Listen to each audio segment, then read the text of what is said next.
The role of women, empowering women for ethical leadership and community progress haiba thimda Khangabok village da political integrity ki matangda nongmagi oiba conference ama ngasi MMRC Unity Park Khangabok da leiba community hall da pangthokre. Tim Roman Kumar na sinduna Khangabok khungangi polling station tarataruk masing yamlaba nupisingna saruk yaduna pangthokiba conference aduda retired SDC Thobal TS Sam Kishore Singh, retired Manipur Rifle Saikom Raja Maitei, former candidate Khangabok AC KH Menjor Mangang, former Jila Parisad member KH Kumari Devi amadi social activist educationist Khangabok AC Dr. Roman Kumar Khundrak Pamna Chingba Miyoi Kayana Athoiba Mithung Singh Oiki. Thauram aduda Mari Leinana social activist Dr. Roman Kumar Khundrak Pamna haikibada miyamgi thabak tauge khalakpa mikupta miyamgi thabak taudringai isagi yum hana cheksina senaba mathau tai. Khungang amada miyamgi thabak taurakpa matamda nupisinggi thaudang asisu yamna chawi hairaduna Khangabok khungangi oinasu haukraba amadi oirakadaba singi khana nainarakpada ima ibel singi thaudang asi maru oiri haiki. Lamdam asida thokiba irangsing ayambada chiraba matamda ima iben maira paibi singna loishinkiba ngaktani khungang asigisu chawkhat thaurangi khanarakpa matamda ima iben singi thaudang leiba maramna ngasigi mifam asi pangthokpani khungang asida problem ama solve tausi hairagadi haurakfam khangdokpa mathau tai. Ngasigi mifam aduda political integrity da Khangabok khungangi apunbagi wakhalon ama sagatnaba hotnabada team Dr. Roman Kumar na changsilakpa thabak thauramsingda ngasi mifamda saruk yakiba nupi 1500 romna saugotpa haiba warepsu lauki. Khungansi mayamgi thabak tauge haiba ana khanba mi bana mayamgi thabak tauge mangda ai sagi yum se hana ai yamna section yum se hana section na kunjan dasan bana change isagi yum ko kunjan dasan na ngandri ga aina migi akoi bi yum bi ai kamai waro aduna isagi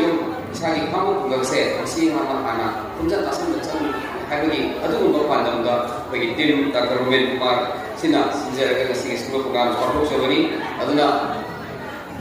समाज चौपट नुपी थोदांग से चावरे नुपी थोदांग से इमुंग दगे होरगा करिगुंबा इमुंग सिदा इमुंग दिगु नुसिबा इमुंग दिगु बाजाबा होना बकनबा नुपी माता गुरुम दुद लेरबो compulsory इमुंग मुनुंग दो नुंगाये को इमुंग दो कोइगने अदुना कोइ नुपी सिंगसे कोइ तो फागी ना हाइना गादा होम मिनिस्टर हाइना से मुंग नुपी नुपाइने अदुना इमुंग मुनुंगा सिगुबा दायित्व पाइलिबा नुपीसिंगसिना अमुका इमुंगसिंगि चावथोरकांदा लेखाय अमु चावथोरबदसु अमुके हेन्ना चावबा दायित्व अमसु नुपीसिंगि लैयो अदुना खामु खुंगंगि फ्यूचर खामु खुजिंगि लाखरिबा जेनेरेशनसिंगिदमक्ता अखैना अफाबा मखनबा मतमदा तिनबिरि बाय माइबेन खुंगंसिंगि लैबा माइबेन सिंगि सेससिंग हलमनसिंगसे मसिंगि थोदांसे तकि मतिक चावग्रे मदुना मदुगि पानमदा कोइ पुन्ना कोइ ngasi पुलिसे कोइ छाय हाबिगोदा बि सिंगमगा समा अमि मेयादि कोइ पुल्लेन राबिरमि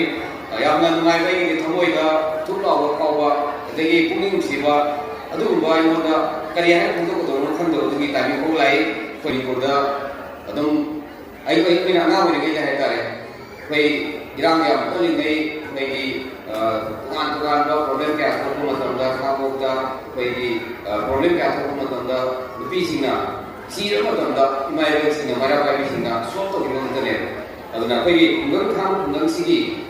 सफल थोरांग मखनबददि कोइ इमाइबेसिंगि सफल थोदांग लेबिना मरुइना इमाइबेसिंगसिबु हाना कोइ हेना हाना ज्ञान नारंग कया मसु लेबिरे मुकसु कोइ खामोगि लेबे सिचुएशन सिदा कोइगि करबा खुंता लौरगदि हेना फनी करम खुंता लौरगदि हेना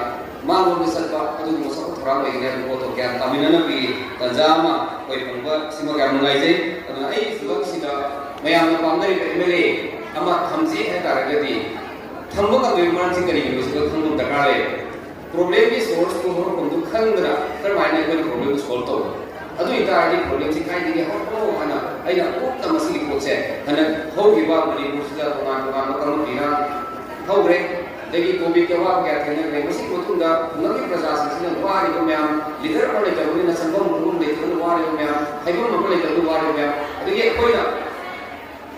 प्रजागी मतें पांगना अखोइना सरकार मतें यावदबा क्या Pangan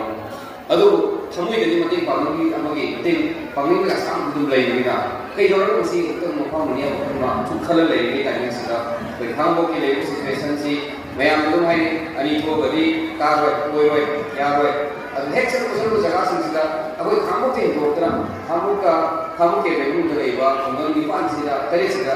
khamuk te thone suoi koi be se koi angam sana abc koi right ha ba ko koi ta da ni budi ni sida tongale koi khamuk to masi ko se ni budi ni sida tongale adu ai hai ni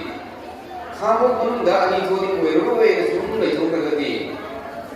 koiro le thogadi kana la ko la ko no koiro sum le thogadi koiro ki gra ko is adu idati kana mo na tra kana mo di masi hodo ko ni sang ra hodo ko ni chagi ko mas adu idati madu hodo ko ni ka kana mo na tra kana mo ana mo ge ahan ge sak khaza ge ra thi ge ra mu ge ro ge ra kana mo ni hodo to ya de madu ki dai ko lo je ge ni to se ko